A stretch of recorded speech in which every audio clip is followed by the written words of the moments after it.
Hello, everyone. Thank you for joining us tonight. My name is Jordan Moy. I'm the Sustainability Officer at North Sydney Council, and welcome to the Big Switch webinar with Saul Griffith. I'd just like to acknowledge that this event is being run in partnership with 5 other councils tonight, and they are Ku-ring-gai Council, Lane Cove Council, Mosman Council, City of Ryde, and Willoughby Council. I'd also like to begin by acknowledging the traditional owners of the land.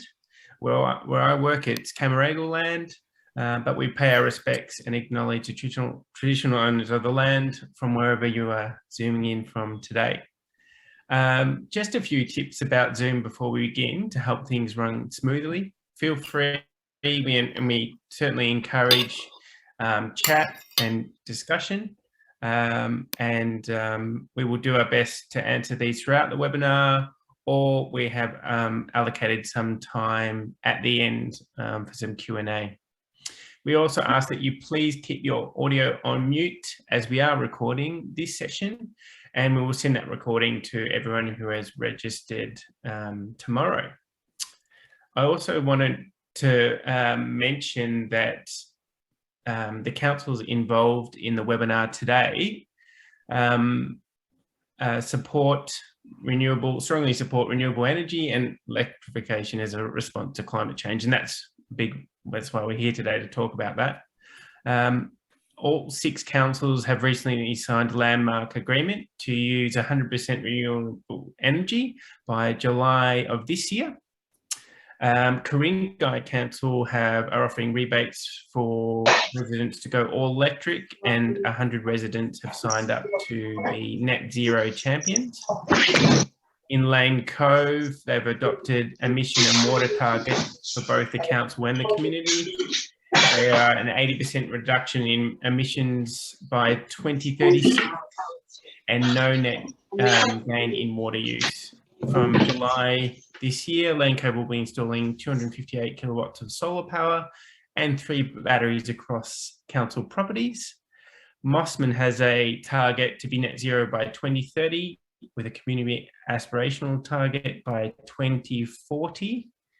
In North Sydney, we're phasing out all gas equipment that is near end of life for heating and hot water use. We're also changing over to LEDs from fluorescent, mercury and sodium vapor.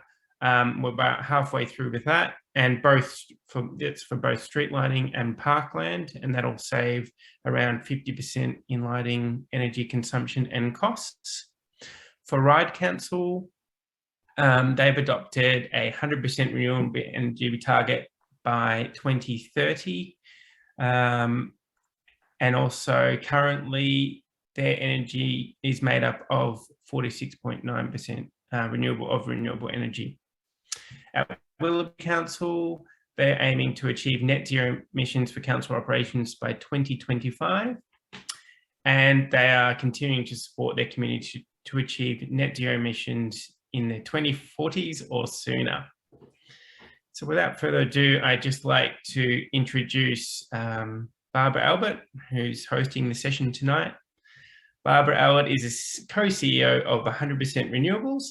She's a speaker, podcast host of Driving Net Profit with Zero Emissions Show, and award-winning author of Energy Unlimited, 4 Steps to 100% Renewable Energy. Barbara is passionate about business and sustainability and believes reaching net zero emissions is achievable and profitable when done right. She believes in the importance of sharing stories of organisations leading in climate action so that others can learn from their experience. Welcome, Barbara. Thank you so much for the introduction, Jordan. It is my great pleasure to host a conversation with Saul Griffith this evening, in which he will explain what it will take to transform our infrastructure, update our grid, and adapt our households and businesses to an all-electric future. Now, as you know, this conversation is being recorded and it's going to be made available via the Driving Net Profit with Zero Emissions podcast. So if you know someone who couldn't make it to the webinar, or if you would like to listen back to tonight's conversation, You can listen to the recording, which will be available in a week or so. But as Jordan mentioned, we will send the recording through to you, to everyone that's registered and here in attendance. I would now like to introduce our guest for tonight, Dr. Saul Griffith. Saul is the co-founder and chief scientist at Rewiring Australia and Rewiring America, both nonprofits dedicated to decarbonizing those countries. And really, he wants to decarbonize the whole world by electrifying everything. Now, Saul received his PhD at MIT. And prior to MIT, he studied in Sydney and at UC Berkeley. Since graduating in 2004, Saul started numerous technology companies based in the Bay Area. These include Makani Power, which was acquired by Google, Instructables, which was acquired by Autodesk, and Squid Labs. He was a principal investigator and project lead on many research projects for agencies such as NASA. And above all, Saul is a fabulous storyteller. His new book, The Big Switch, lays out a detailed blueprint for fighting climate change while creating millions of new jobs and a healthy environment. You just saw Saul displaying his book. For the ones who haven't seen it, we do it again, both of us. It is an awesome read. Saul's book sets out a roadmap for how we can dramatically cut emissions with technologies that are available right now. We don't have to wait for anything. It's already here, while saving Australian households over $300 billion by 2035, without sacrificing the lifestyle we're used to. And that's such an optimistic message he has. We don't have to change our lifestyles. We just need to electrify.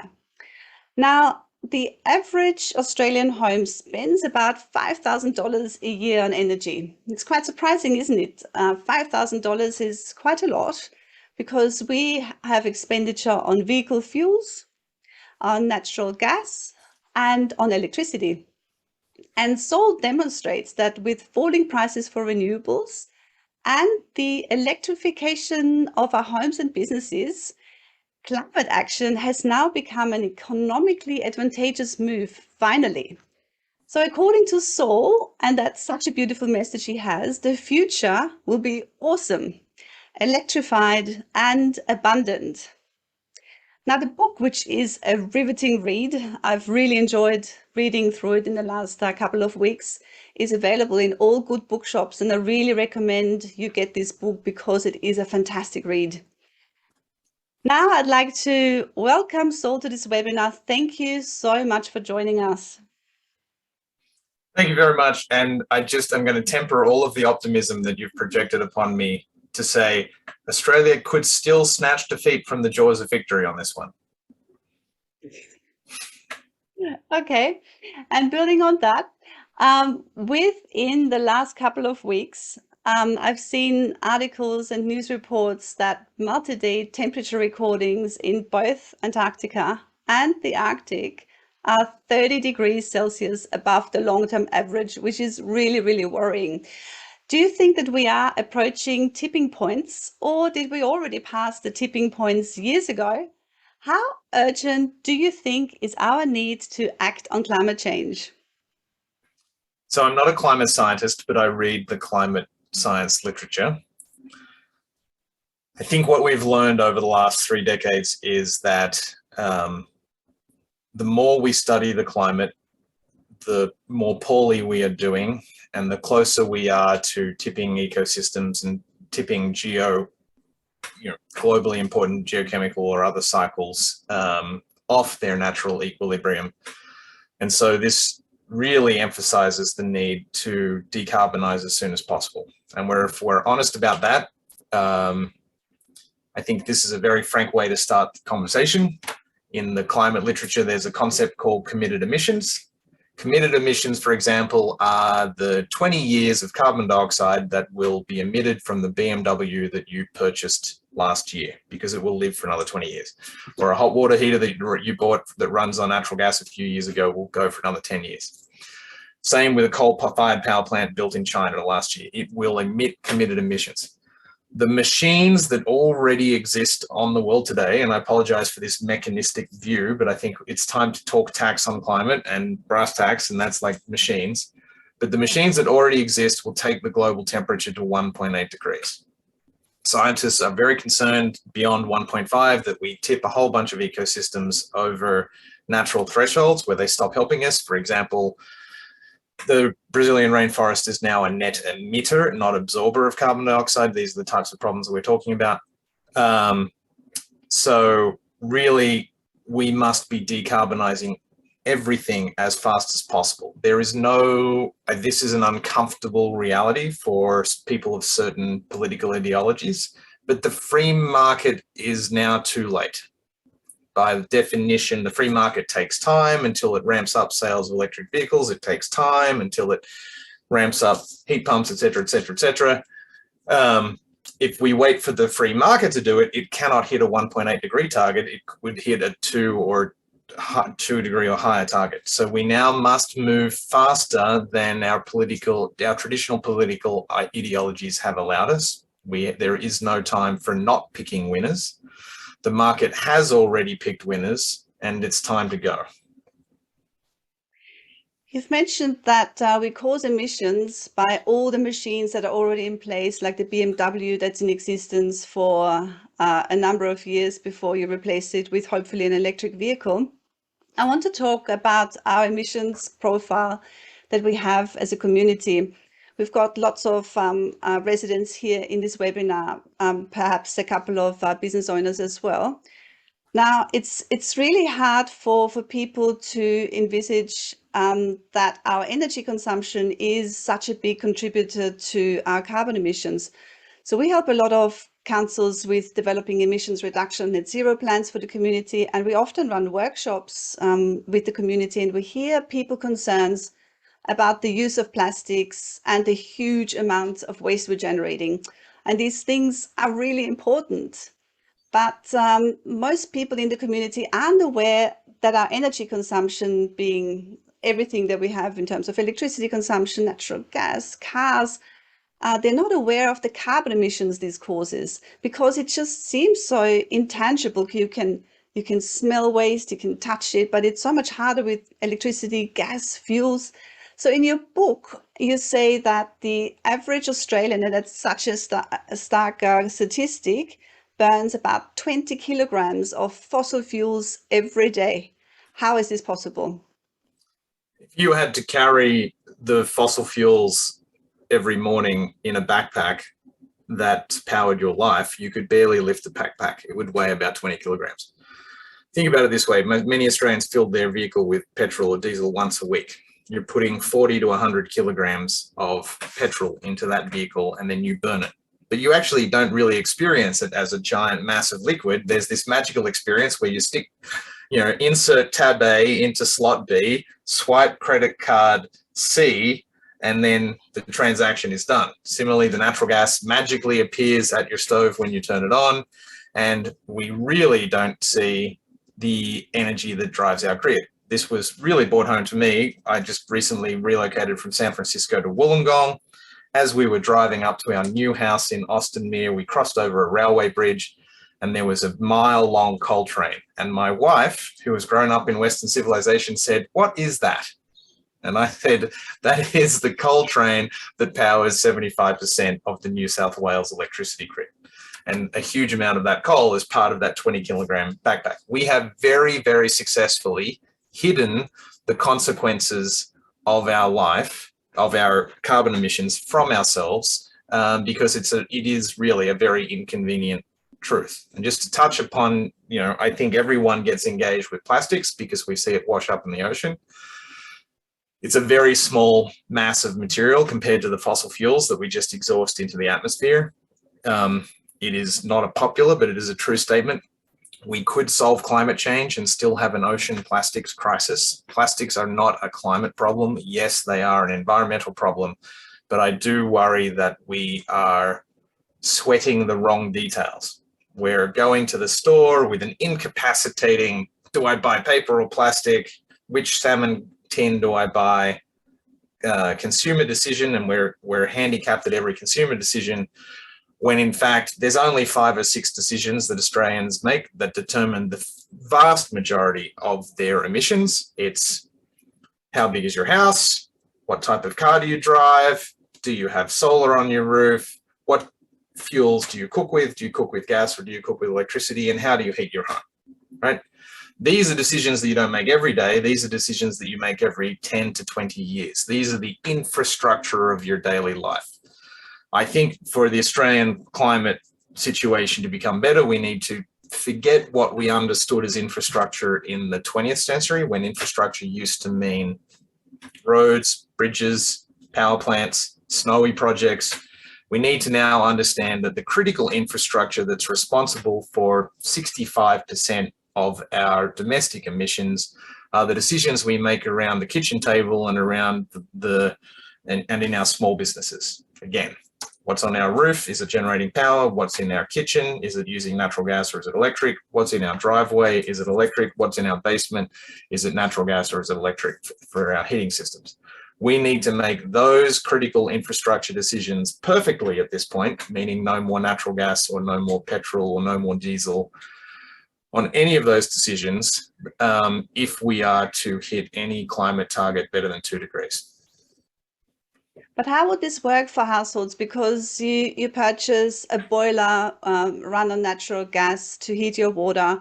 You've got your BMW in the garage. What can you do when you have these things already and they are not run on electricity? What can you do and how can you finance that? Or how would you deal with that transition because of the outlay that's required to change all these machines to something that's electric instead? To be quite clear, in the socioeconomic situation of many people in the councils we're talking to, if you can afford to have bought a BMW last year, you could afford to sell it this year, buy a Hyundai and install an electric Hyundai Kona, install sufficient solar power panels on your roof, buy a battery for the side of your house, electrify your kitchen, electrify all your heating systems and be zero carbon. By virtue of making the choice to buy a luxury imported diesel or petrol vehicle, you are locking in future emissions. So for the well-to-do in Australia, the solutions are now affordable. The real challenge is how do you bring that to the whole populace? And the awkward reality is in 2022, the economics aren't exactly there yet because the upfront cost is high. But if we get to 2025, because of the falling cost of electric vehicles, the falling cost of heat pumps, the falling cost of all of these components, we arrive at a situation where the economics are break even for the average Australian household. And by 2030, it's a slam dunk. And the average Australian household will be saving about $5,000 per year relative to what they're spending today. This is a very blunt way of saying what we have to do. It's not that you need to go out and sell your BMW tomorrow, although that might be nice. It means that every Australian needs to be planning that their next electric vehicle is an electric vehicle, their next water heater is a heat pump, their next space heater is an electric heat pump. And we need to make sure as a society, as a nation, through our governance mechanisms, through our local council mechanisms, through our building codes, through our electricity regulation systems, that the cheapest and easiest purchasing decision for everyone buying one of these machines over the next 10 to 20 years is to buy the cleanly electrified zero emission version. Okay, so that's a staged approach. So it's not going to happen overnight. You expect that to happen over a number of years and for everyone to take those decisions as these machines are up for replacement. Well, as I mentioned with the statement earlier about committed emissions, right? If we want to hit 1.8 degrees, no one has to go out and replace these things tomorrow. When your BMW dies in 2033, you need it to be electric. If you bought a ute 10 years ago and it dies in 2025, you need to buy an electric ute in 2025. And if your hot water heater goes out next year, you need to get an electric heat pump. I saw someone ask, what does a heat pump mean? It's a very efficient way of doing electric heating of water or air. You might know it as a split system in Australia or a mini split. But that is the technology that is the most efficient way to do heating of water or space. Anyway, we need to we could do better than a 1.8 degree target if we sort of recalled these machines before their natural end of life. The most important machines to recall before the end of their natural life are the coal-fired power stations, the heaviest emitters. But I think more realistically, we should be getting to the mindset that we just make sure that we don't bring any new problems, meaning any new fossil fuel machines into the world with any of these sort of fundamental lifestyle infrastructure purchasing decisions. Again, your kitchen, your basement, your garage, your rooftop, and what are the machines that are in them, heating them, driving you around. Okay, great. So then you are purchasing an electric car, and there is some concern in the chat. So for instance, Visva brings up the point that it's a chicken and egg problem. You've got the electric car, but not enough charging stations for the cars. What's the solution there? Do you think it's a transitory problem? Just briefly, while we're ramping up the charging infrastructure. I own my fifth electric car now. I just drove an electric car from Sydney to Adelaide to Melbourne to Hobart to Melbourne to Canberra to Sydney. And then I went back to Melbourne and back just for fun. I had no troubles recharging it. It was a couple of awkward situations because the network is early, but I decided to take the coast road from Adelaide to Melbourne rather than the direct route. So I paid the price. There were fewer charges on that route. But the reality is we are now deploying this infrastructure. This is where, we need to be charging at home. That will be the cheapest place for people to charge, especially if they're charging off their rooftops. But we need a lot of community vehicle charging infrastructure. This is where city councils have a role to play. If you look forward to the future, the dominant energy load in residential areas like your 6 council areas will be electric vehicles. Today, the average house in New South Wales uses 13 kilowatt hours per day of electricity. That goes up to 15 or 16 if we electrify the heating systems for the water and the space heating, but it goes up to 35 or 36 kilowatt hours, nearly triple if you electrify the 1.9 vehicles in the average New South Wales driveway. So that means we nearly triple the electricity load in order to electrify our vehicles, but that's the only way to get zero emissions. And I loved what was introduced before I started speaking, what all the councils are doing and what Jordan had to say, but we have to be careful of deceptive 100% renewable targets because they usually mean just decarbonize the 100% of existing electricity that we need, not accommodate the tripling of electricity need if we are to get to true zero emissions for all of the activities in our daily lives. Very interesting. So one of the comments we received from Anne goes back to our emissions profile. We mentioned previously that most of our emissions in the community come from our electricity consumption, followed by natural gas and transport. But what about the problem of agriculture? What about our food and like our meat and dairy consumption? So that's what Anne is concerned about. What do you have to say to that? So I think it technically in your community goes vehicles, then grid, then natural gas, but perhaps meat eating. Australia, a huge number of our emissions are from our dairy and our meat industries. About 60 or 70% of beef is exported, half of our sheep are exported. So a lot of this are emissions that count on us, even though we export them. We should maybe think about that in the grand scheme of global emissions. Global emissions from all agriculture and all meat is about 10 to 15%.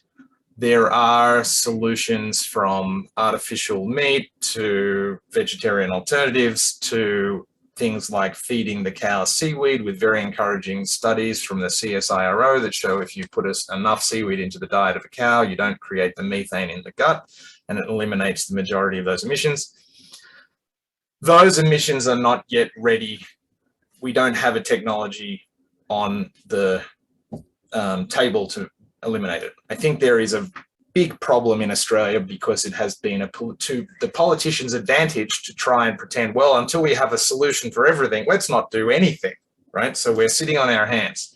We know that globally 85% of the emissions are from the way we generate and use energy. we know the solution for the great majority of all of those things. We should be doing that right now, which buys us the critical decade we need so that we can decarbonize the meat next decade, because we don't yet know how to do that. It will be a mix of cultural and technological solutions. I have high confidence that they will emerge, but we can't get stuck on that and then buy a BMW that uses diesel. We need to do what we can do immediately because of the urgency of the emissions reductions, and then invest appropriately as individuals and a nation in the solutions for those lesser industries. And another comment we had was, what about people that live in apartments? What do they do? Because they can't, especially if they're renting, can't really install solar on the roof. What do you recommend to these people? So I'm trying to figure out, there's too much on the table. There's too many questions to answer at once here. We can now see a point with technologies that exist: electric vehicles, household batteries, grid scale renewables, heat pumps. We can see a pathway to zero emissions. And in fact, if you calculate, and I could show slides how you do these calculations and how it works out for an individual household, the $5,000 a year that we spend on fossil fuels will actually, and we spend even more for our transport, will go to basically zero, because the electric vehicles will be cheaper and the cost of electricity will be so much cheaper that we'll be saving nearly $5,000 a year in every household. Then there's an enormous question of like, well, who is going to get to take advantage of that? You can imagine, for people who can afford it and own their own mortgage, that they'll be able to finance these capital upgrades against their mortgage. And you can see how that will be a windfall for them. And in your postcodes, a lot of people are wealthy enough that they're already doing it when it's pre-economic, because the economics really flipped for everyone in about 2024. But even in 2024, 2025, when the economics have flipped, it doesn't then be an economic question, it's a question of credit access. So what do you do for people who can't finance this against their home? What do you do for people who are renters? And quite honestly, if we can put all of our political ideologies aside, we need to figure out regulatory mechanisms and other mechanisms so that these cost savings are passed through from the landlord to the renter, and it gives everyone an opportunity to participate in what really should be a windfall for Australian communities. Perfect. Now, another concern that was raised by Viswa was the problem of a growing population. So especially here in Sydney and the suburbs we're all in, we have a growing population, we have more infill, we have high-rise apartment blocks that are going up. So the problem of a growing population. How will it then work to reduce emissions if the population is growing? Well, I live about 200 meters from Tim Flannery, who is a lovely man. And I believe he got crucified talking about population projections for Australia. So I think I'm going to try to avoid this political landmine. The reality is we have a pathway to zero out emissions completely for any Australian, irrespective of whether we grow the population or not. The same recipe applies. We have one of the lowest population densities in the world, the lowest population density of the 7 largest countries in the world, of which we are a member. So I don't sweat the population growth as much as I sweat actually just committing to zero emissions. If you look at global projections of population growth, it used to be we worried about 20 billion people, then the projections came down to 15 billion, and we used to worry about 11 billion. And right now it's unlikely that we're going to hit 10 billion, because education, birth control, empowering women looks, and honestly, the cell phone, if you want to see the best prophylactic birth control technique in the world, it turns out it's this thing, because it empowers people. The global question of population size is far less important now than it used to be, and it's not what I particularly sweat for Australia, because we could grow our population and hit zero emissions. We could keep our current population and hit zero emissions. It's still roughly the same project. It's about electrifying all of our end users and providing it all with clean or zero carbon electricity. Okay, great. So going back to our earlier discussion about renewables powering our grid, because you need your machines from a demand perspective, so the cooking, the vehicles, etc., to be electrified. But then, of course, looking at where the electricity is coming from, it should all be supplied from renewables. So in your book, you mentioned that Australia could be a renewable superpower. What does this mean, and how would we benefit from it? Renewable superpower is a headline that is not mine. I think Ross Garnaut thinks he coined the term, but there are people at Beyond Zero Emissions who probably invented the term. The idea is that Australia can produce far more renewable energy than we domestically consume. And that is true. Because of our low population density, we are one of the few countries in the world that with far less than 1% of its land can produce far more than all of the energy we need to run every aspect of our life fully electrically. So the renewable superpower, as it came to be defined, was like, well, let's look at the ratio of how much energy we use domestically, 6,000 petajoules, to the 21,000 petajoules we export. And I think people say, well, let's just try to export the same amount of energy in the future as we do in coal and natural gas today. And that's the idea of a 5 or 6 or 700% renewable superpower. You've heard those terms. That really is very, very unlikely to be the way that it happens. It is far more likely that Australia produces 2 or 3 or 400% of the energy we need in our domestic economy, but uses that excess to create zero carbon metals and materials that we export to the world in steel, in alumina, in ammonia, in these commodities that the whole world is going to need to decarbonize. Those technologies are not quite as ready for prime time as the technologies that can decarbonize our local domestic emissions. And honestly, if you are I think political parties in Australia have benefited again from the scare campaign of what we have to lose, about, oh, we're going to lose our export industries, we're going to lose jobs in the regions, and they drove a political wedge in the climate debate around that. No one dared fight back with a conversation about what we have to win. Look, this decade, what we have to win is lowering the energy costs for every Australian in their household, lowering the energy costs for every Australian in their small business. Next decade, what we have to win is creating an unbelievable number of very, very profitable export industries in the regions that are far more profitable than the highly extractive industries that we have today. For example, if Australia merely processed all of the iron ore that we export into steel in Australia and exported it as steel, that would be an $800 billion industry, which is 10 times larger than what we earn in coal and natural gas exports today. So we have, Australia has, for the metals we need for this century, we are the first, second, third, or fourth biggest producer in the world with the largest reserves. Doesn't matter whether it's steel, copper, steel for wind turbines, copper for all the motors, aluminum for all the solar framing and part components for the wind turbines, nickel, tin, cobalt, lithium, you go down the list. Silicon. Australia has all of these things. And so our real opportunity to be a renewable superpower is to do actually what we're very, very good at, which is digging up rocks and turning them into valuable rocks. Actually, we're good at digging up rocks. We have been less good at turning them into valuable rocks than we should or could be. And that's what we need to turn our attention to.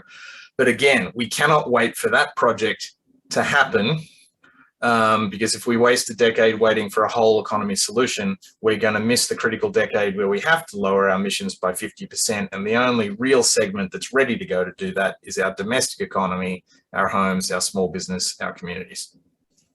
Yeah, indeed. What you mentioned there is so exciting as a way of looking into the future, with being able to export clean goods that have been produced with renewables. thus lowering the embodied emissions in products, and then to be able to ship that to the world, which is amazing. So that's on the supply side on renewables on a large scale, and also should mention the Sun Cable project, where we export renewables to other countries, which is already being built, so it's happening. What's also happening is an amazing uptake of solar on our roofs. So we have around 30% of our dwellings have installed solar, have solar on the roofs. What do you see as the future for solar on our houses? Because people have installed them at different points in time. Some would have availed themselves of the fantastic feed-in tariff way back then. Sizes were small, a few kilowatts. What do you think the future looks like for solar on our houses? Do you think we can increase the solar installations? And will it be possible, if we do that, to generate all the electricity we need? Am I allowed to take everyone on a 15-minute detour through what it will actually look like to be most cost-effective in decarbonising Australia? Let me make the following statement. So I wrote another book apart from The Big Switch. This is The Big Switch. Before that, I wrote this book, and I wrote this book, Electrify, for Joe Biden. I wrote this, actually, I didn't know Joe Biden was going to be president, so I wrote it for Elizabeth Warren, hoping that she would win. She didn't, so I gave it to Joe instead. This was what America would need to do to decarbonize and hopefully lead the world with its industrial might in an effort to decarbonize. I've, on my qualifications and on the virtues of that book, have been advising the White House and a whole bunch of US senators on how to do it in America. And you have to say the political situation is such in the US that the US is going to struggle to meet anything like its commitments. It needs a better idea, to be honest. And so I wrote this book for Australia, The Big Switch, because of Australia's natural advantages, our largely suburban population, our low population density, our incredible renewable resources, our mild climate, we are the luckiest country once again. We get to go first, we get to save money first, we get to decarbonize first because we have all of the natural advantages, and we even have the political advantage of being one of the remaining sort of functional democracies. So a huge amount of that is born of our cheap rooftop solar. In fact, when I'm advising Americans, a huge amount of it is just repeating ad nauseum that in Australia, solar installs on rooftops at $1 per watt, which finances out at 5 to 6 cents per kilowatt hour of electricity. That is cheaper than just the distribution costs of electricity in the US. So you can now make the following statement. Even if fusion energy was free, it will not be as cheap as Australian rooftop solar, because you don't have to pay for the transmission networks, you don't have to pay for the distribution networks. Australian rooftop solar is the cheapest energy in the world, and now forevermore always will be, because it delivers directly to the consumer. That is an extraordinary statement. So I think I'd reframe your question and say, well, if that's the cheapest, probably if we're trying to make this the best possible outcome for the Australian people, we should maximize that and then think about what else you need to balance the Australian energy system in order to get us to zero emissions. So I'm now going to totally co-opt Barbara. Barbara's going to be horrified. I'm going to share my screen. I'm going to just do a monologue to you all of what would actually be possible if we thought about Australian suburbs as literally the pilot, the test project for the world that shows the world how to decarbonize on time and on schedule to meet our climate commitments. So let me give that a shot. I just want someone to confirm. We can see that. That they see something that says suburb zero. So what does it look to get to true zero emissions for a typical Australian suburb? Let's think about communities in terms of postcodes. There's 3,300 postcodes in Australia. There's on average 9,000 people in each one of those postcodes. There's 2 to 6 suburbs in each postcode. There's about 3,500 households in each suburb. I relocated from San Francisco to Austinmere, so I live in the just north of Wollongong, and I'm going to use this as the case study, yet the story can be very similar for other Australian suburbs. So let's talk about rewiring Australia in terms of postcode 2515, which is Austinmere, which is this lovely strip of land just south of the Royal National Park. There's 6 suburbs: Clifton, Scarborough, Wombara, Coaldale, Austinmere, Thirroul. There's 11,000 people, 3,000 families, 6,000 children, 4,500 households, 2.7 people per house, 1.8 motor vehicles per house. In every way, this is nearly exactly, except we are slightly higher income than average for Australia, but we are very, very typical. Unoccupied, between the dwellings and occupied? There are unoccupied homes. Excuse me, sir, if you wouldn't mind muting. About 5 to 10% of households in any postcode are unoccupied. So they're vacant for some period of the year. So this, you can get this data. This is not my data. This is the Australian Bureau of Statistics. This comes from our national census. Let's talk about Austinmere as a suburb, because people often think about communities in terms of a suburb. There's 2,500 people, 1,200 or 1,300 school-aged children, 1,000 dwellings, which is a convenient number to remember. Again, 2.7 people, 1.9 per household. Today, we use natural gas for a bunch of cooking, a bunch of heating, and we use petrol and diesel.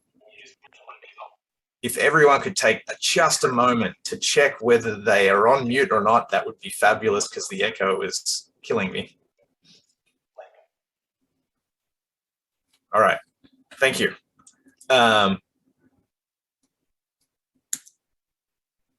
Sorry. So today we're mostly fossil fuel powered, and unfortunately in New South Wales, 3/4 of it is from coal. To get to zero emissions, it's simple. We need to electrify the demand side machines and decarbonize the supply of our electricity. That looks like electrifying the 1.9 vehicles, putting a vehicle charger in every house, electrifying the hot water heater, electrifying the space heating systems. This is called what a heat pump or a split system looks like. Electrify the cooking systems, solar on the roof, battery on the side of the house, and upgrade our switchboards so that they can intelligently move these electrical loads around. This is to brutally simplify what we need to do. You may think that all Australians are really different, but in an incredibly similar way, all of our homes roughly have these systems. To clean up the electricity, a lot of it will come from the rooftop. We'll store some in batteries, but we need to do solar and wind and hydro on the grid, and that will help us balance this whole system. So here's a primer. Electricity is delivered over your suburb on an 11 kilovolt distribution network. Where I am, it's Endeavour Energy. It might be the same where you are. When you look up at a utility pole, you'll see 2 sets of lines at different layers. The top set is typically 3 wires. That's the 11,000 volts, 11 kilovolts. Below that are 4 lines where they have been transformed to 240 volts. In our community, Wombara Zone substation is the substation. It's a machine that looks like this. You can probably find it down behind the railroad tracks somewhere in Woollahra. That zone substation feeds the distribution network. These utility poles that have a little lump or a wart on the side, that's a distribution transformer. That feeds the 240 volts. Typically each string, and you can see 5 strings here, serves around about 1,000 households. Today in Wombara, this is what the energy looks like. It's about 4 megawatts in the winter. It's about 2 megawatts in the summer. And you can see there's a few really cold days where there's extra heating and extra lighting. There's a few really hot days in the summer where there's extra air conditioning. And this is sort of the natural variation day to day throughout the year. That's what we do today, but we haven't electrified all of our end uses. So we can actually model the effect of electrification on our local energy consumption. We know that if we take a petrol-powered truck, like a Ford Ranger, today about 80% of the petrol is lost as waste heat. If we have an electric truck of the same size, same weight, etc., and we're powering it with wind and solar, it uses about 2/3 of the energy. It's much, much more efficient. If we use natural gas to heat water, it's quite efficient in terms of using the natural gas, but the magic of these heat pumps is they extract the heat from our surrounding air and they pump it in the house, and for every 1 unit of electricity you get 3 units of heat or 4 units of heat in our mild climate, and that's why they use 2/3 of the amount of energy to heat the same amount of water. The same is true of our hot water systems. If we use heat pumps, they're about 2/3 the energy of our natural gas or electric resistance. And even if we go to electric resistance or induction cooking, that's about half of the energy of our natural gas. This leads to an extraordinary result. And I saw someone in the question time, sorry, my slides aren't progressing. I saw somebody say, well, what about efficiency? Don't we need to focus on energy efficiency? To that, I would say we have been focusing on energy efficiency since it became an issue as the solution to the 1973 oil crisis, and we have made practically no gains. It turns out that electrification is the efficiency we always wanted.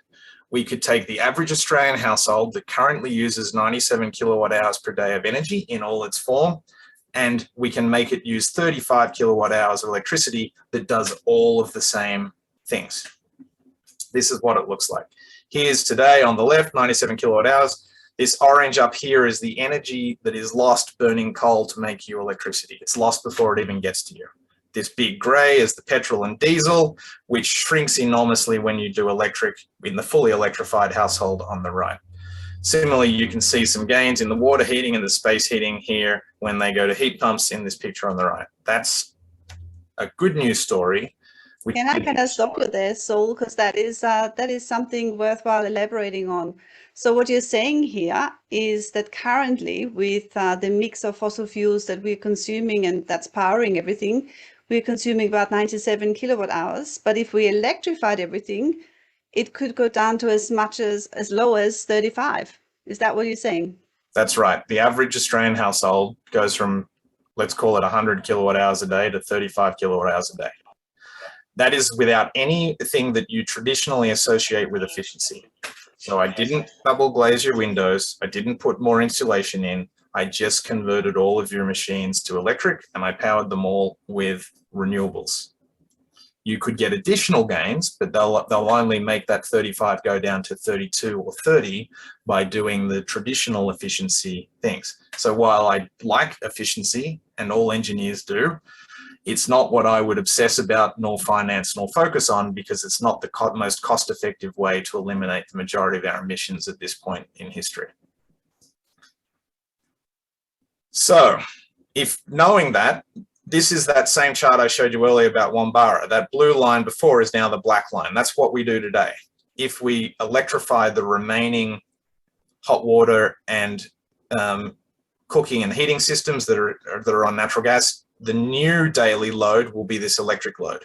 If we electrify one of the vehicles in every household, it'll be that orange load. And if we electrify all the vehicles, so the fully electrified Wombara will be this red line.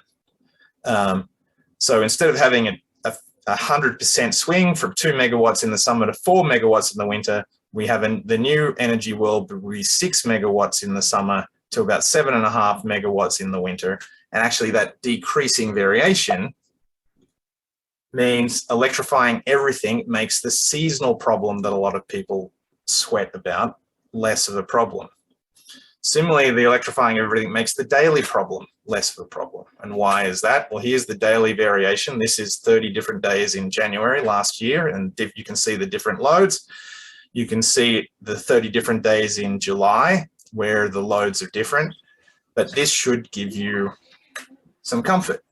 1,900 electric vehicles in that community will have a battery capacity equivalent to 3 days of storage of all the vehicle driving and all the appliances being run in that community. 1,000 household batteries provide a further 1 day storage, and if you use the water heaters by charging them in advance as batteries, you get another 4 hours. So inherently built into this new infrastructure we will all own is enough storage to make you not have to sweat in great detail the 24 to 48 hour problem. If we go a little bit further, then you say, well, how do we supply all of that energy? This is a well-known website you can look at, and it looks at existing installations of solar and what the total potential of the rooftops is. This is fairly conservative. It only assumes pretty small solar installations on each roof.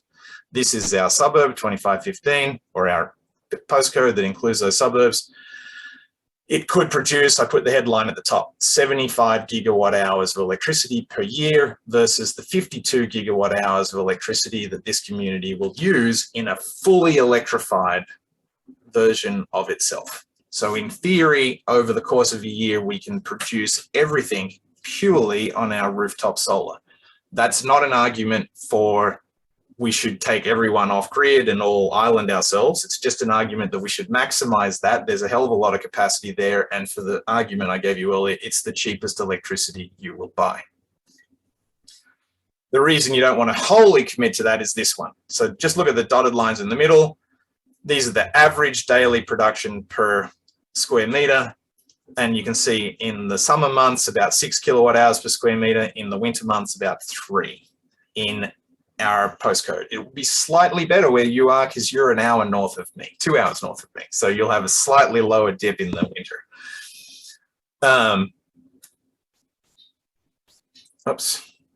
What does that mean? If here in the dotted line is the current, red line is the current community electricity load through the year. In the red line is what happens when we electrify the whole community, all the vehicles, all the homes. So we increase it a lot. If we had 50% of our rooftops covered in these reasonably sized solar installations, we'd be able to meet the summer demand of our electric community, but we'd fall 50% short in the winter. If we put solar 100% on our rooftops, we would generate almost double what we need in the summer, but we would still struggle for the 2 or 3 months in the middle of the year. This is a real problem. It's a more difficult problem in Victoria, and it's a more difficult problem again in Tasmania. And really, that is why the future, if we're thinking about the whole country and optimizing, needs to look like this: as much solar as you can in your local area, but we must connect to each other, and we must connect to offshore wind, to hydroelectricity, to wind, and to solar farms. Because while we may have a couple of cloudy days in New South Wales, we can lean on South Australia when their wind is blowing and their sun is shining. And we have enormous network benefits and make all of Australia more resilient and more robust, the more broadly the geographic area from which we draw our renewables. So the balance ultimately is going to be that resiliency versus the lowest cost, most locally produced electricity we can imagine. And to be a little bit cheeky, we've been struggling as an environmentalist movement for so many years to imagine trying to get to 80 or 90 or 100 that we've never really thought about, well, why don't we just have 200 or more? And if you think about what I said about that rooftop solar that costs 5 or 6 cents a kilowatt hour, if I had 25 or 50% more capacity, it's only another 2 or 3 or 4 cents. That's going to be cheaper than the batteries and cheaper than bringing it from the grid. So we need to, this is what I'm thinking of sort of calling the abundance agenda. This problem is easier to solve. It's easier to have a robust Australia if we think a little bit more about abundance and not just trying to squeak over the line to 100. Okay, now quickly to talk about the unbelievable effects this could have for economic renewable in communities. Where is the technology going? Over here on the left, these are the costs today relative to the incumbent technology. So you can see an electric vehicle, that purple line costs 170% today of the equivalent petrol-powered vehicle. This is comparing a Hyundai Kona electric to a Hyundai Kona petrol. But you can see, and most organizations agree, 2024, 2025, the cost of the electric vehicle will be the same in the showroom as the petrol vehicle. That's because this blue line is happening. batteries are falling at an unbelievable rate. Year on year, 5 to 10% cost reductions in battery packs. Heat pumps are improving a little bit on that red line. Yellow is staying, the solar, which is the technology gains are being offset by us winding down the rebates, but it's roughly staying the same. But you can use these costs as a model for what economically will happen in your community. What do we do today? Honestly, the numbers are not going to be very difficult for any of the people watching this in their household. Today, here's your household. You spend $4,872 a year. You send $1,000 a year out of your zip code, creates very few jobs purchasing electricity from the grid. We spend $3,500 a year per household that leaves your postcode immediately, with maybe creating one job at the local service station. Not a very rewarding job. And ultimately, we're sending this money to despots in Venezuela and Saudi Arabia and Russia. And it's not a great idea. In where we are, there's still some natural gas connected to the homes, and that money again leaves the community without creating very many jobs and costing the community about $334 per household for the natural gas connections. We do have solar. It's about 27% of households, and that we are spending capex that goes to being financed, or goes to companies that make the solar. $41 of it is in finance, the companies that provide the finance for it. But $20 of it is labor that happens internal, creates a job installing solar in our community. And we save a few dollars because that electricity is cheaper and we get some savings. But what happens as we look, looking at the community level, those numbers add up to about $6 million we spend in Austinmere per year that leaves the community, and a bit close to $25 million that leaves our local government area, postcode 2515. What could we do tomorrow, and how does this speak to the political opportunity, the economic opportunity, and opportunity for community renewal in Australia? So if we stop using coal and we use wind and solar, this electricity out here on the grid is actually getting cheaper because they're now cheaper sources. We electrify all the vehicles, so we stop spending that money for oil. We electrify all the heating systems. You can see the cooking and the heating systems. We stop buying that natural gas.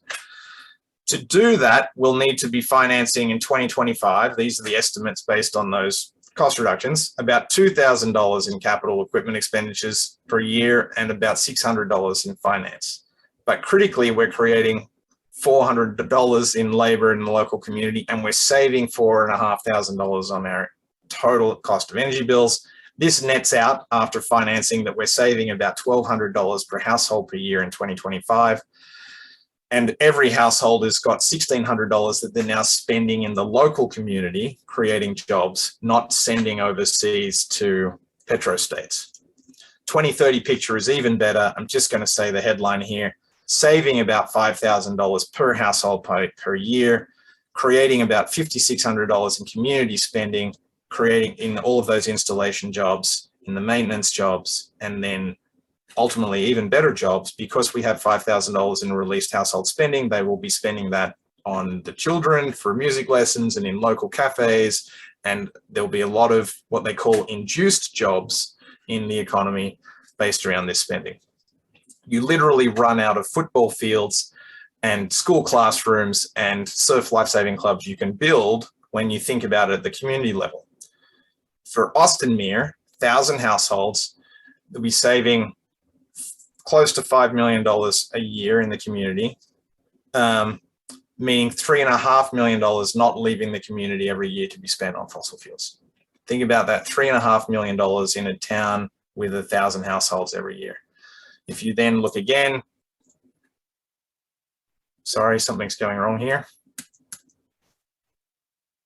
For the whole postcode, about $20 million in community savings per year. So imagine one of your council areas with $20 million or more savings at the community level per year by 2030. By not choosing electrification, by not dramatically going down this path, we are in effect robbing our citizens from this windfall.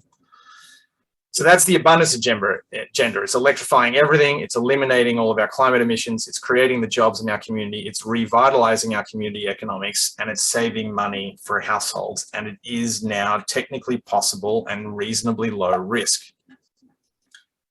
Just you can actually even now put, basically every city council in Australia should have a dashboard that looks like this, that says, this is our aspirations for rooftop solar, this is our aspirations for electric vehicles, here's our aspirations for kitchens, and we should be monitoring our progress against this dashboard that gives us a small chance of staying under 2 degrees. Now, to just personalize this a little bit, I was going to have my assistant make really pretty graphs for all of you, for all of your suburbs today that looked like the nice ones I have for Ostermere, but he got COVID last night, so he was ridden out. So this is all I can do for you, which is to give you these teasers. You have much larger LGAs than 2515. Ku-ring-gai Council, 44,000 households could be saving $235 million per year in the community by 2030. Just imagine the community economic benefit of that. That's just Ku-ring-gai Council. Lane Cove, 12,000 households, $65 million a year. Mossman, 12,000 households, $62 million a year. North Sydney, 7,000 households, $37 million a year. City of Ryde, 28,000 households, $150 million a year.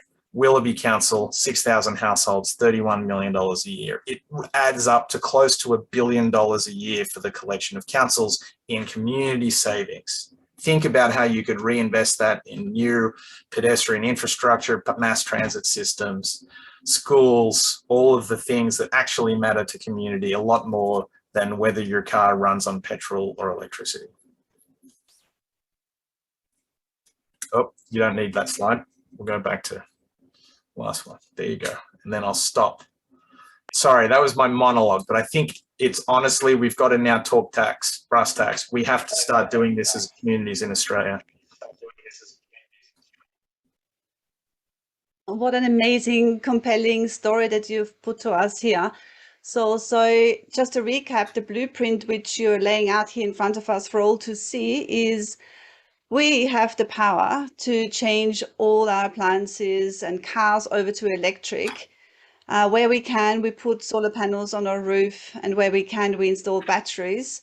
We won't disconnect from the grid because we need the grid to supply the remainder of our electricity, but the electricity has to come from renewables, from all sorts of sources such as solar, wind and hydro and offshore wind. And you lay out a really clear path for how the transition will happen and how much money each and everyone is going to save, and what a fantastic future we're creating by keeping money in our local communities and transitioning to a much cleaner environment, which is healthier for everyone. So thank you so much for laying out this blueprint for us. I really need to say one important thing, and I can go a little longer for questions for the audience, but what I just showed you is technically possible. It's economically possible. But in Australia today, neither of our major political parties have the vision to lay it. They don't even dare do the analysis, and we killed the public sector in the last 20 years, so we don't even have the machinery in government to actually do this type of analysis, which is why it falls on actual citizens like me to do it voluntarily, right? This is not the state of play that it should be. We will not get this future because regulatory burden is artificially increasing the costs, because guess who writes the regulations? It's the fossil fuel companies, and it's the existing distribution and generation companies. They are preventing this future from happening, whether it's through the energy policy or the AEMO or the AER, whether it's through building codes and local practices that are, that are limiting the size of solar you're allowed to put on your roof, et cetera, et cetera, et cetera. We will not get this future unless we create the political change that enables this future. And I left Australia when I was 19 and I didn't vote for anyone. So this will be the first election I've ever had to vote in, and I'm horrified at my choices because neither party has the audacity to propose something that is so obviously in the best interests of the country. I hope you all carry those thoughts into this election and you think about which candidates can at least get closest to here or be convinced of getting to a plan that looks not exactly like this, but at least something like this in this election cycle and following political cycle. If Australia doesn't do this project in the 3 years following this election, you can kiss 2 degrees goodbye. Absolutely spot on. And that's within everyone's power to choose the candidate they're voting for. So talking about enablement here, we're talking about voting, we're talking about governments. What would you have the federal government do?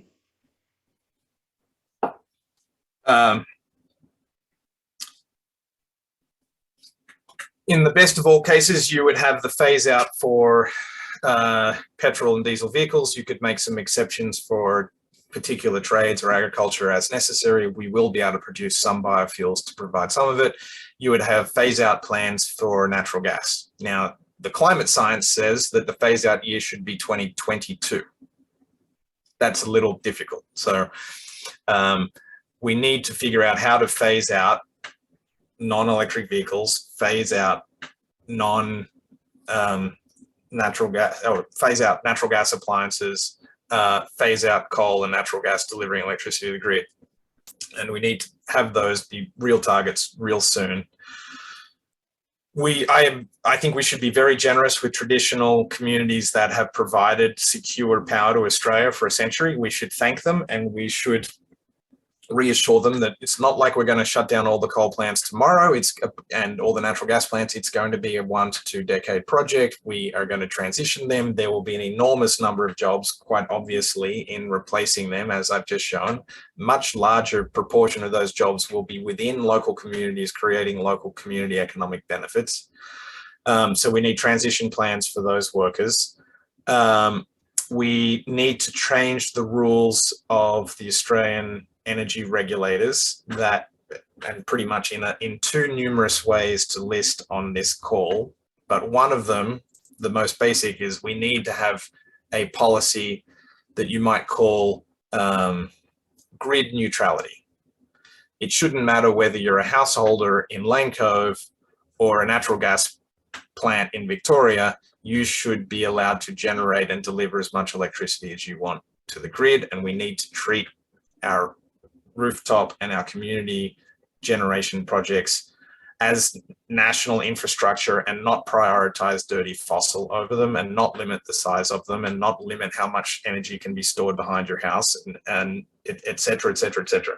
We are enabling the incumbent to continue destroying our environment. It can't be said more bluntly, by not leveling the playing field and enabling Australian households to participate. We should remove all subsidies from all of the fossil fuel industries, which are substantial. The economics are already in for wind and solar and renewables and batteries, but removing the subsidies should make that happen faster. And then perhaps most importantly of all, in a regulatory and policy sense, we need to address that question earlier. What do you do for renters? What do you do for the 20% of it or 30% of households that don't have their own mortgage? How do we bring everyone along? It should be self-evident that you don't solve climate change if you only solve half of it. If only the 50% of wealthiest households can afford it, we don't get there. So we need to think about how we're going to bring along whole communities. This gets to finance policy. This gets to credit ratings. It's going to be a credit rating problem for the lowest income households. They benefit the most from those savings. Saving $5,000 a year is enormously important to the average Australian household that's spending $70 grand a year, less important to the average house in Mossman with an income north of $500,000. So if we don't wish for it to become this type of national project to become a political wedge, we must be thinking about every single regulatory policy lever we can pull to bring everyone along. Otherwise, the very cynical, quite evil people in politics will exploit that cultural wedge and slow the project down. Absolutely spot on. So that's on a federal level. Is there much different on a state level? I just covered federal, state and local politics. Federal government really can only spend money, and the federal government, part of the problem with the Australian political system is the federal government really only sees fossil fuels as energy systems as revenue. So that's why they're protecting their revenue. That's why the state governments are actually doing far better. And if you looked at state government policy across Australia, if you took the best of what's happening in the ACT and the best of what's happening in New South Wales and the best of what's happening in Victoria, you can roughly add up to a plan that looks like this. Maybe we need to bring the timelines forward a little bit, but we should be very proud of Australian state governments at their levels of ambition when we compare them globally. They are, our states are more ambitious than the most ambitious American states, for example. That doesn't mean that they're as ambitious as they need to be. And then we also need to look at some historical mistakes. Australia, in a fever dream of neoliberal economics in the 1990s and 2000s, sold gold, gold-coated the distribution grids and then sold them off to largely international interests. And so now the distribution network, which hopefully I just showed you is so critical to making all this work, is the local distribution network. The owners of those are motivated to make you pay 16 or 17 cents a kilowatt hour to share the solar energy generated on your roof with your neighbor for their car, so that tomorrow you can use their electricity to help you cook, Christmas dinner, right? But that will kill the economics. So we've made a mistake about the way we structured the Australian electricity industry in the last few decades, and we need to think at state level, because Tasmania doesn't have this problem, Northern Western Australia, Northern Queensland, because they still own their distribution networks. New South Wales partially owns it, but we need to look at the state level about how those incentives are misaligned with the incentives of communities. At the local level, it comes down to zoning codes and building codes. We need to make sure we never build an inefficient building again. We need to change the Australian architectural vernacular around making our rooftops maximized for solar energy. We need to eliminate the soft costs that artificially increase the cost of installing these things. Right now, we have safety codes around home batteries that mean you need to install giant bollards in your garage that don't work for the economics of the project. So we need to look at all of those local details, literally how we design and our code, building codes at local levels, and optimize that to try and make this project as favorable as we can for every community in Australia. Very good. So we have a pretty good idea now of what we need to do, but there are remaining questions and doubts that I would like to discuss with you in our few remaining minutes that we have in this webinar. So most people are thinking it's a viable plan. I know that I should replace my vehicle with an electric vehicle. At the moment, it's a cost question, but you said it's coming down in price. If I have solar already, it might increase it. I might even get a battery. What about the batteries? Do you think that every household, that's one of the questions, do you think that every household needs to have a battery? Or could we have community batteries which would enable renters, for instance, also to participate in the sharing of stored renewable energy? I think we need to have a big conversation where all the batteries should be. Should they be out there on the grid? There are people who try and put them out with the wind farm. Should they be on the local distribution network like a community battery? Should they be on the side of the house? Should they be in the vehicles? Should they be in the appliances? The reality is they should be in all of these places. If you had to choose maybe the two worst places to put them, it might be where we put them right now. We put them on the side of the house where it really only helps the household and not the community. We've put them out on the grid where it really only helps the transmission company and the batteries don't get high utilization. Where we really, really, really need the batteries is in balancing the 24-hour, the minute-to-minute and the day-to-day variations under that zone substation that serves that 1,000 to 5,000 households. So that's a very strong argument that the batteries should go everywhere, but more focus needs to be on the batteries that are community batteries that are on the distribution grid. We should also really remember that ultimately what's going to matter the most. Again, remember, when we had 2 electric vehicles to a household, we are going to nearly triple the amount of electricity they need. The batteries in those vehicles are going to be the biggest battery in Australia by far. Like 100 snowy projects is going to be our electric vehicle batteries. Where we park those, I know these statistics for the US, I suspect they're similar in Australia. Only 40% of American cars go to sleep at night within 20 feet of an electrical outlet. So are they all going to charge plugged into an outlet overnight?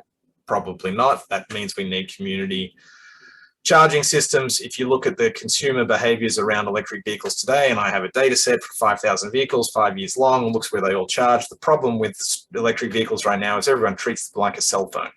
You get home at the end of the day, you park it on your nightstand, you let it charge up, and in the morning you take it away. In the future, the cheapest electricity is going to be at noon, not at midnight. So we need to figure out social ways, technological ways, cultural ways to move. The most important thing for balancing all of these loads in every community in Australia is going to be where the cars are parked and what time of day they're charging.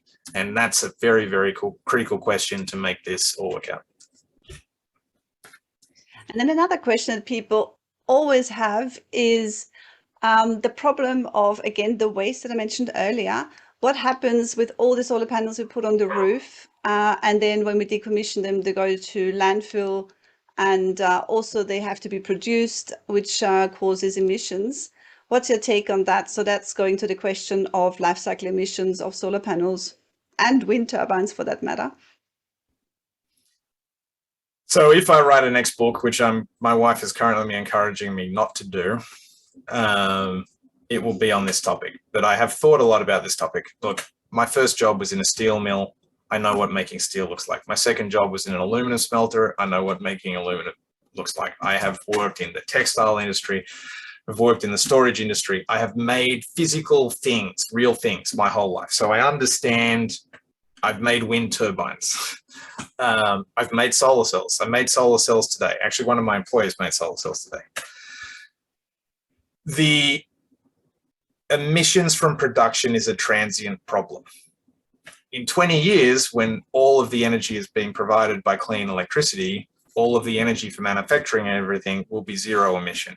So it's only a short-term problem, the emissions during production. You can, however, worry about, well, how long does it take to get the energy back? It takes about 3 months of operation for a solar cell to earn back the energy that manufactured it. It then lives on average for another 20 years. So the ratio of energy produced to ratio of energy to manufacture it is big, about 60 to 1. There's arguments that it might be only 10 to 1. Either way, that's much better than fossil fuels, where currently in the world, where you have to use 1 unit of energy, fossil fuel energy, to get every 7 or 8 units of fossil fuels. So it's a much better thing. Wind turbines are similar. You get all of the energy of production out in about 6 months. They last for 30 years. So you get, it's very good.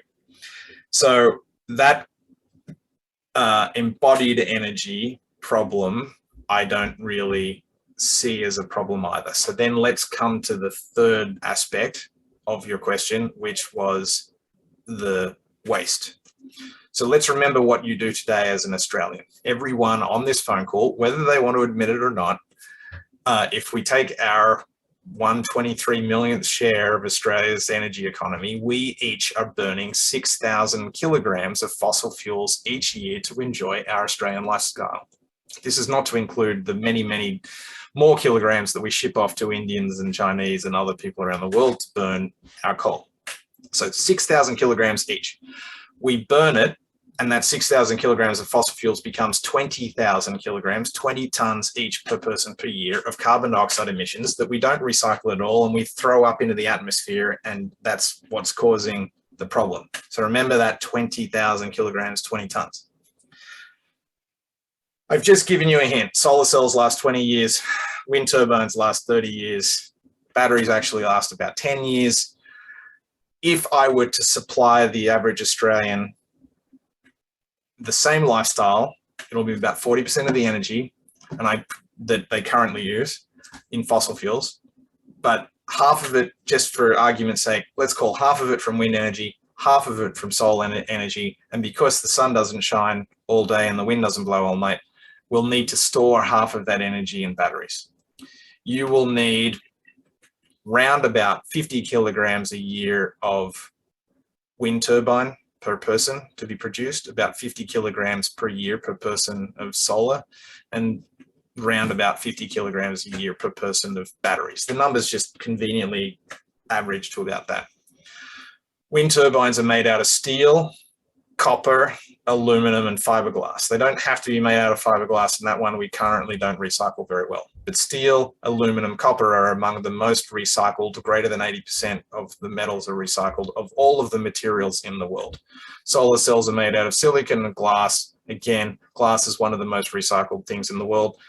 And the batteries are so valuable and are also made out of metals that they are highly recyclable. Now, not all of these things are being recycled today, but there's no technological barrier, and we just need to align the economic incentives, and they will be, and they very likely will be recycled at the rates that we recycle metals, because they're all basically made out of metals, and that'll be 80 to 90, could be 80 to 90%.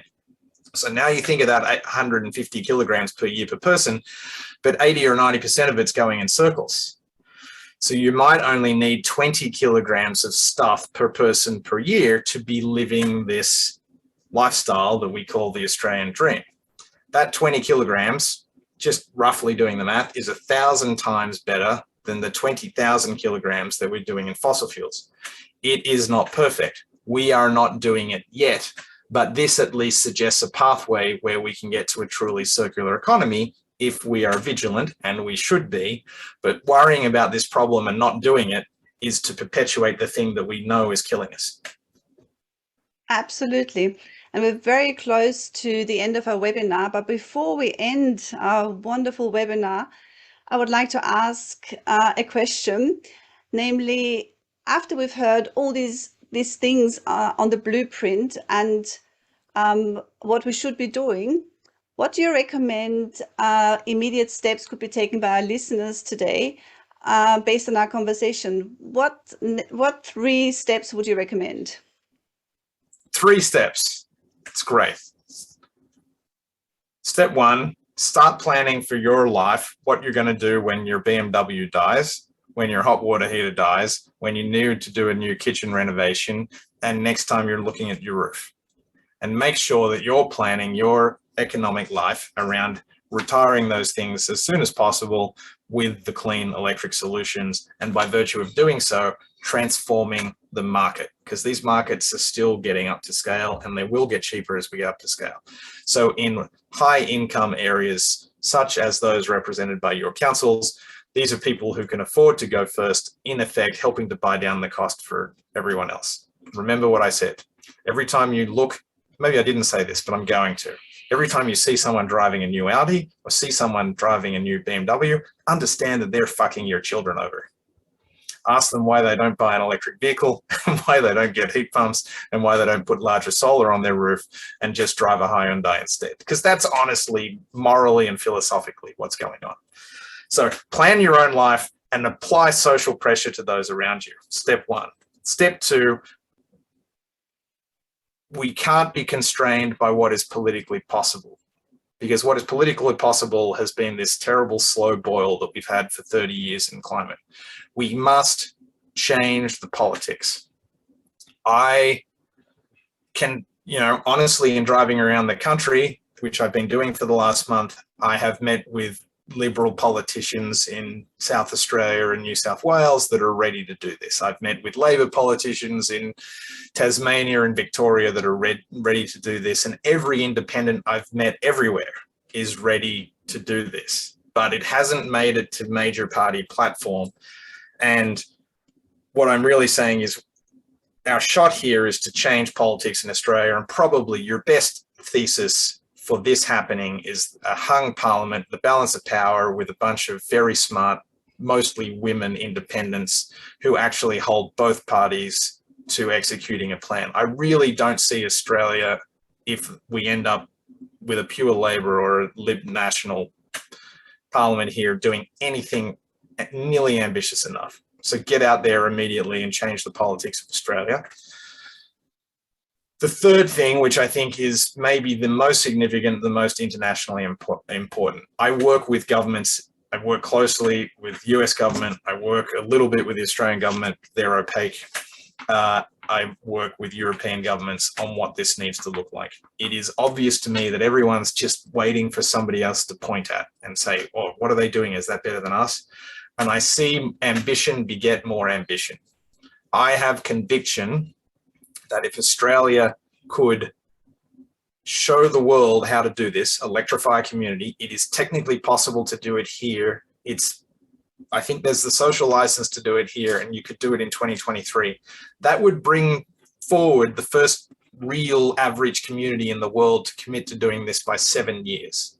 So Australia, by getting a pilot project up for 1,000 households, that's a $20 million project. You could pass the fucking hat at a dinner party in Mosman and raise the money to do it. You would be able to do the world's first absolutely true zero decarbonized community. None of this net zero bullshit, which is the, you know, as Greta very honestly says, is the blah, blah, blah accounting tricks, right? We should be having one of our wealthiest communities doing this. We should show that we can also do this in a low income community, and we should be running these pilots in Australia in 2023. And we should be telling the whole world, look, we just showed you that it's possible. Stop with your weak excuses. This is the recipe. It is a fantastic recipe indeed, and I hope that every one of us will really think about the 3 steps you've just mentioned, because we can affect such big change rather than keeping going with our polluting ways. So what an inspiring conversation this has been.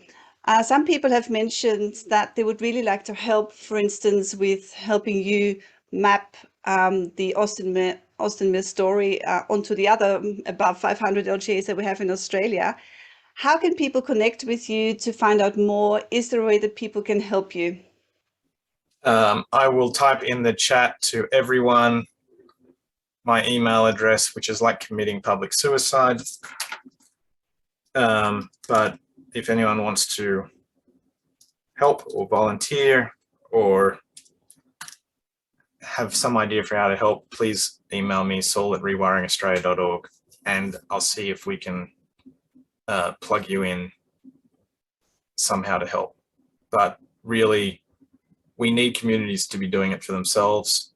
I can kind of write a vague program.